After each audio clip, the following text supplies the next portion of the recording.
જય સ્વામિનારાયણ વિદ્યાર્થી મિત્રો, આજના આ વિડિયો લેક્ચરમાં આપણે એપ્લિકેશનની આગળ ચર્ચા કરશું. લાસ્ટ વિડિયો લેક્ચરમાં આપણે એપ્લિકેશનની અંદર બંને એડ્રેસ એટલે કે અરજી લખનારનું સરનામું અને અરજી મેળવનારના સરનામાની ચર્ચા કરી હતી. ત્યારબાદ સબ્જેક્ટની ચર્ચા કરી હતી અને સંબોધન રિસ્પેક્ટેડ સર ત્યાં સુધી ચર્ચા કરી હતી. મિત્રો, જ્યાં તમારે રિસ્પેક્ટેડ સર લખાઈ જાય તેના પછી એક લીટી છોડીને પેરેગ્રાફ પાડીને આ સબ્જેક્ટનો જ્યાં એસ આવે ને એ પ્રમાણે સીધું નીચે એક લીટી છોડ્યા પછી પેરેગ્રાફ પાડીને આ પેરેગ્રાફ લખવાનો છે. હવે જુઓ મિત્રો, અહીંયા જે આ પેરેગ્રાફ આપ્યો છે, આઈ હેવ રીડ, મેં વાંચી છે. યોર એડવર્ટાઇઝમેન્ટ, તમારી જાહેરાત. ફોર ધ પોસ્ટ ઓફ, ખાલી જગ્યા. હવે આ ખાલી જગ્યામાં લખવાનું પોસ્ટ ઓફ પછી તમને જે વિષય આપ્યો હોય તે, જેના વિશે એપ્લિકેશન જે વિષય વિશે લખવાની હોય તે. ધારો કે ઇંગ્લિશ ટીચર હોય તો post of N English teacher. Science વિજ્ઞાનના શિક્ષકની એપ્લિકેશન હોય તો the post of a science teacher. Okay, પહેલી ખાલી જગ્યામાં એપ્લિકેશન એટલે કે અરજીનો વિષય, ઇન ખાલી જગ્યા ટુડે.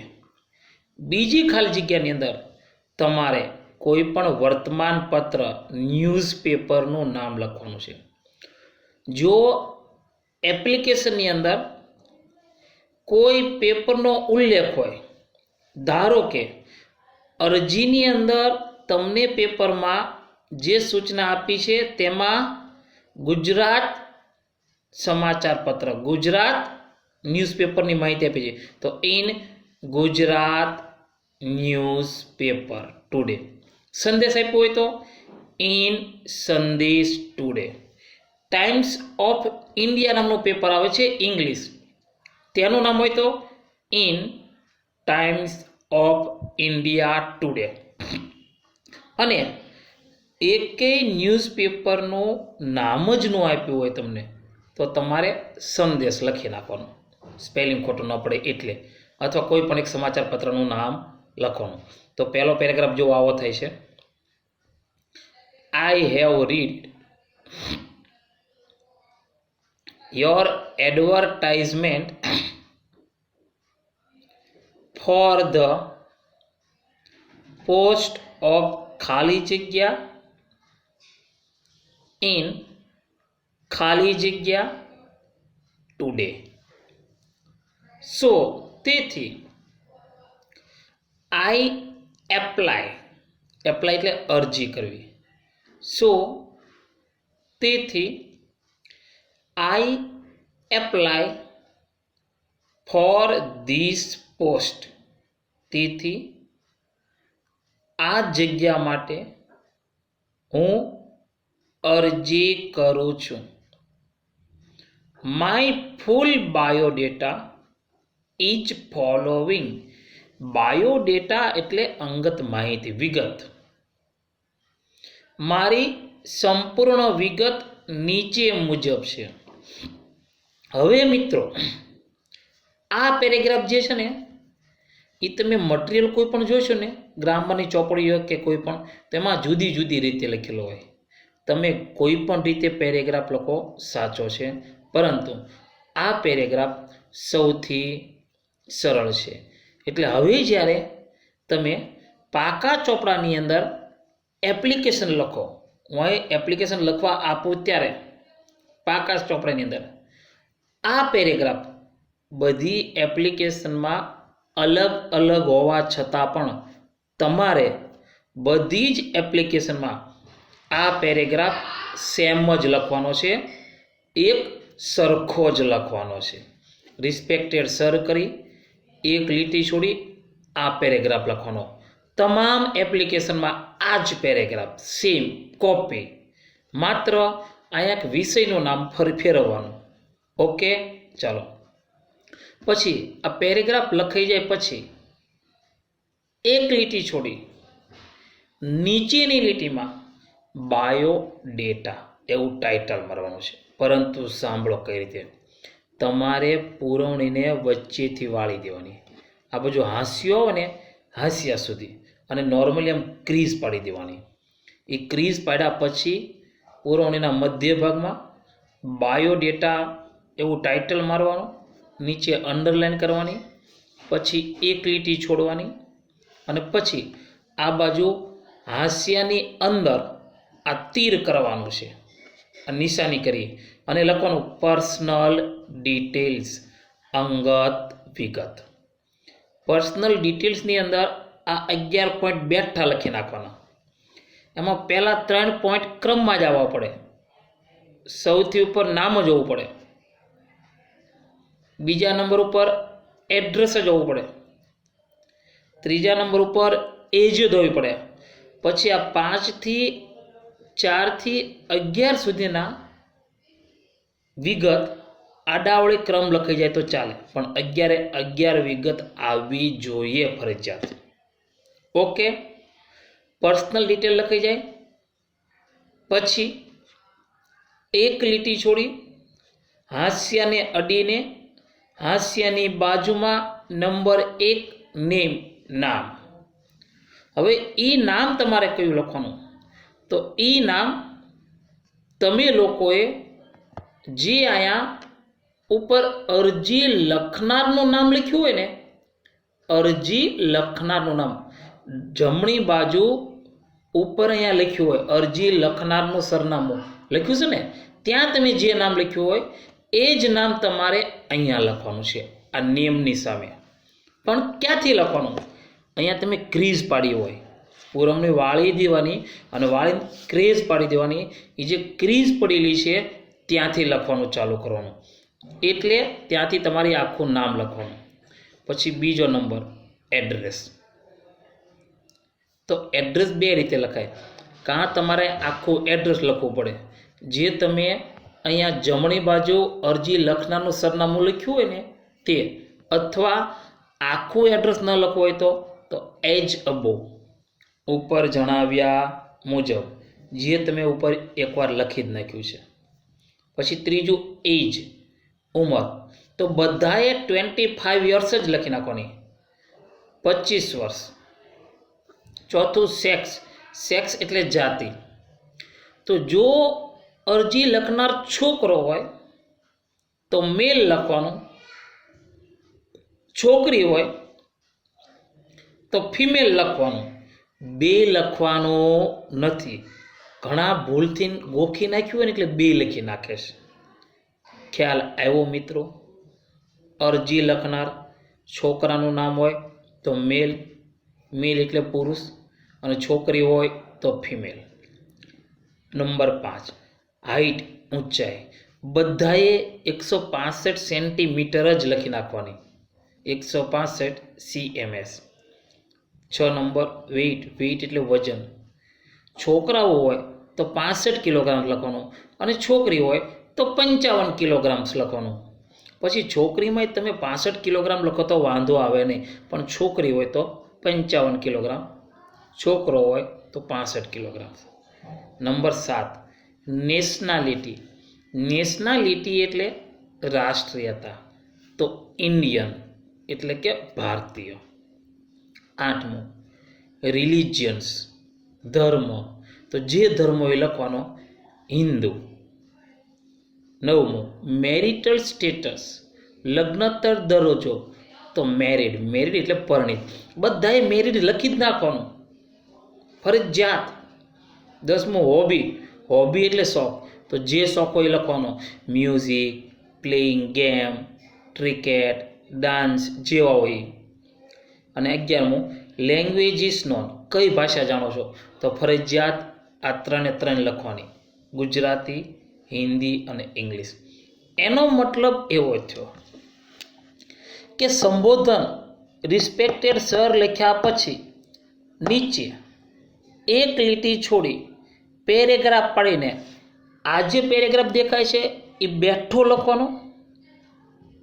પછી પાછી એક લીટી છોડી બાયોડેટા, પાછું એક લીટી છોડી પર્સનલ ડિટેલ્સ, એક લીટી છોડીને 11 પોઈન્ટ. આ બેઠું જે દેખાય બધું જ લખવાનું. માત્ર ફેર 3 જ જગ્યાએ થાય. ક્યાં? એક કાંઈ ધ પોસ્ટ ઓફ ખાલી જગ્યા. બધી એપ્લિકેશનમાં એક જ ફરે. જે વિષય આપ્યો એ લખવાનો. અને એક ઇન ખાલી જગ્યા ટુડે, ત્યાં સમાચાર પત્રનું નામ નો આપ્યું હોય તો સંદેશ જ લખવાનો. અને નેમ બધામાં ફરી જાય, બધાને અલગ અલગ આવે. પણ જો એપ્લિકેશનમાં નામ આપ્યું હોય તો જે આપ્યું હોય એ જ બધાએ લખવાનું.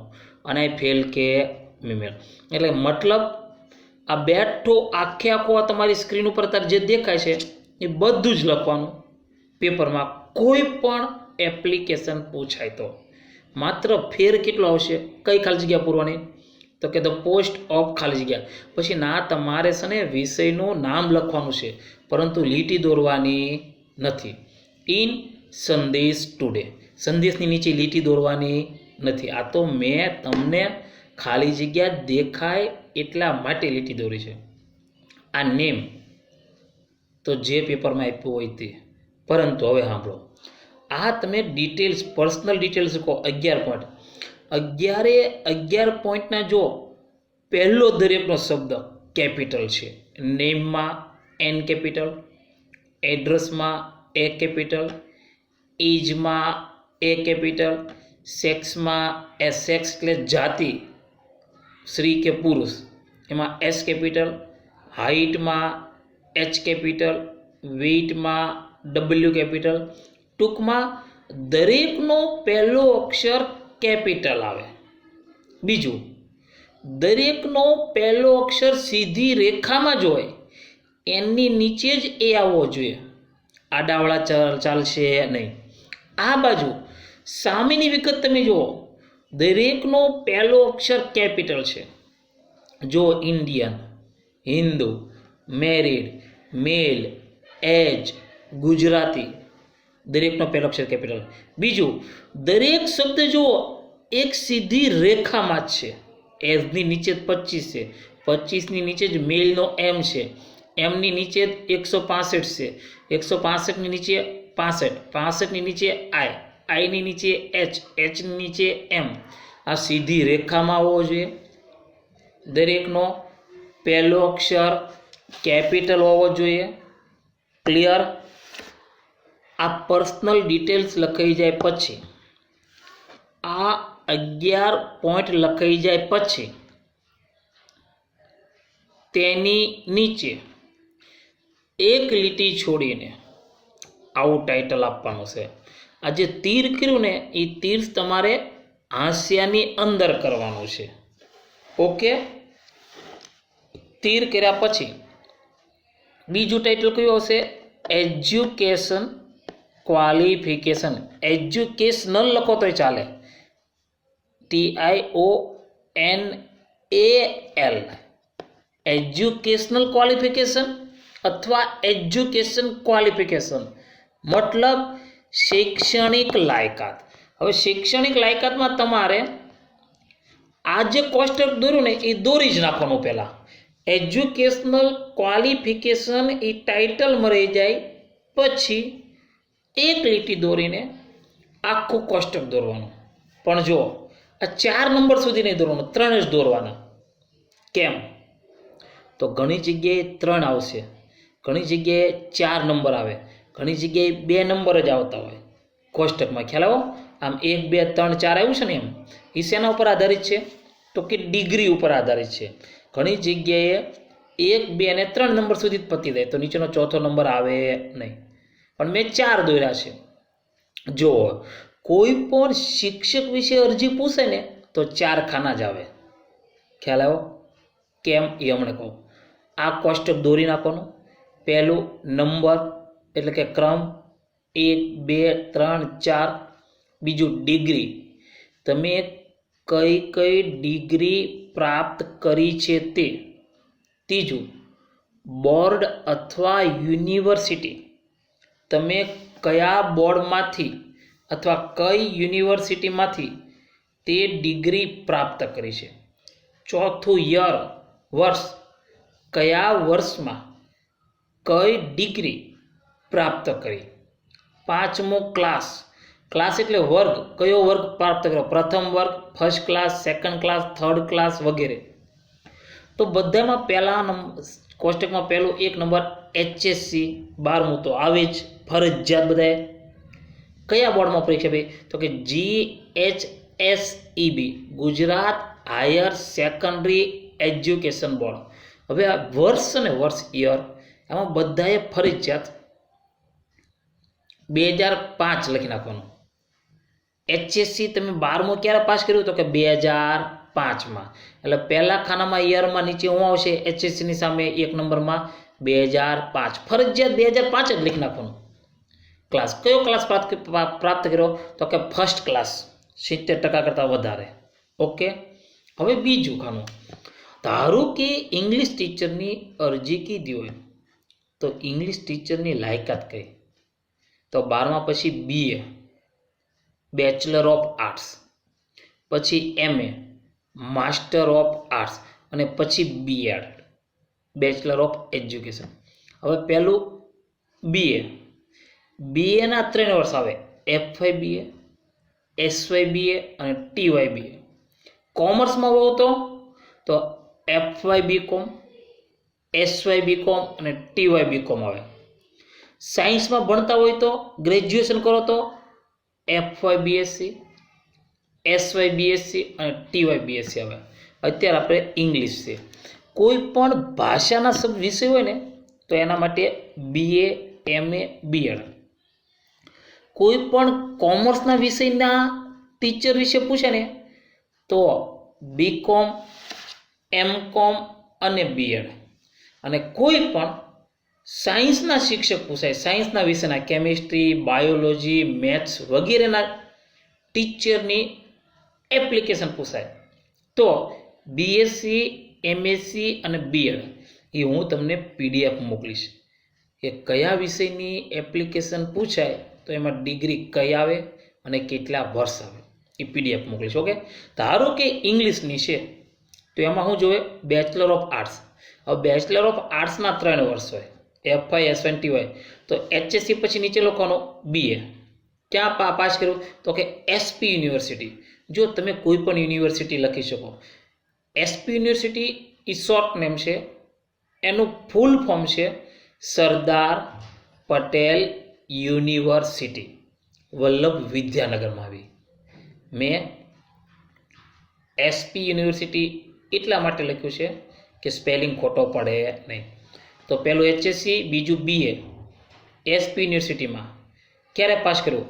તો આ 3 વર્ષનો course, FY BA, SY BA અને TY BA. હવે તમે HSC પાસ કર્યું છે 2005માં, પહેલા ખાનામાં 2005 લખ્યું, તો પછી 3 વર્ષ તો કયો આવે? 5 પછી 6, 7 અને 8. તો BA ક્યારે પાસ કર્યું? 2008માં. કયો ક્લાસ પાસ કર્યો? તો કે 2 એન્ડ સેકન્ડ ક્લાસ. આ લખી જ નાખવાનું, છેલ્લું ખાનું બેઠું. આ બોર્ડ યુનિવર્સિટી વાળું બેઠું. યરમાં પહેલામાં 2005 પણ ફરજિયાત અને અહીં HSC ફરજિયાત. તો BA ક્યારે પૂરું કર્યું? તો કે 2008માં. હવે અહીંયા ત્રીજી ડિગ્રી MA. MA એટલે માસ્ટર ઓફ આર્ટ્સ. પહેલાં BA પછી MA. તો નંબર 3 MA ક્યાં પાસ કર્યું? તો કે એ પણ SP યુનિવર્સિટીમાં. એ 2 વર્ષનો કોર્સ છે. કોઈ પણ માસ્ટર ડિગ્રી હોય 2 વર્ષની, ગ્રેજ્યુએશન હોય 3 વર્ષનું, અને માસ્ટર ડિગ્રીને કહેવાય પોસ્ટ ગ્રેજ્યુએશન, એ 2 વર્ષ. તો MA 2 વર્ષનું. તો તમે BA ક્યારે પાસ કર્યું? 2008માં.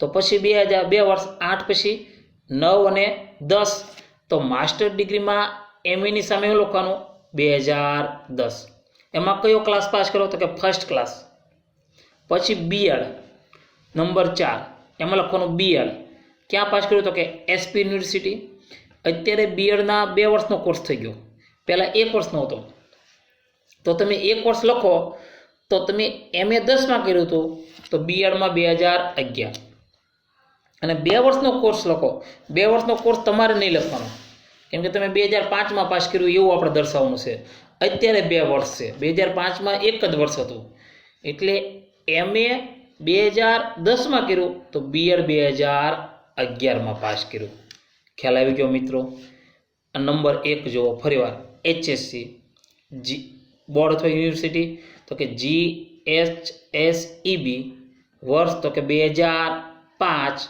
અને ફર્સ્ટ ક્લાસ એ પહેલું નામ ખાનું આખું કમ્પ્લીટ પૂરી જ દેવાનું પછી નીચે આ 2 ખાના બાકી રહે એમાં ડિગ્રી પ્રમાણે ફેરફાર કરવાનો ઓકે હવે આ એજ્યુકેશન ક્વોલિફિકેશનનો કોષ્ટક લખાઈ જાય પછી એક લીટી છોડીને હાંસિયાની અંદર તીર કરવાનું અને લખવાનું એક્સપિરિયન્સ એટલે અનુભવ તો એઝ ખાલી જગ્યા ઇન ખાલી જગ્યા સિન્સ ખાલી જગ્યા હવે એઝ ખાલી જગ્યામાં લખવાનું અંગ્રેજીના શિક્ષકની અરજી હોય તો એજ ઇંગ્લિશ ટીચર ઇન પછી ખાલી જગ્યા હવે ટીચરની ક્યાં જરૂર હોય તો કે સ્કૂલમાં તો કોઈ પણ સ્કૂલનું નામ લખી નાખવાનું અને એડ્રેસ હું લખું છું એક્સપિરિયન્સ એજ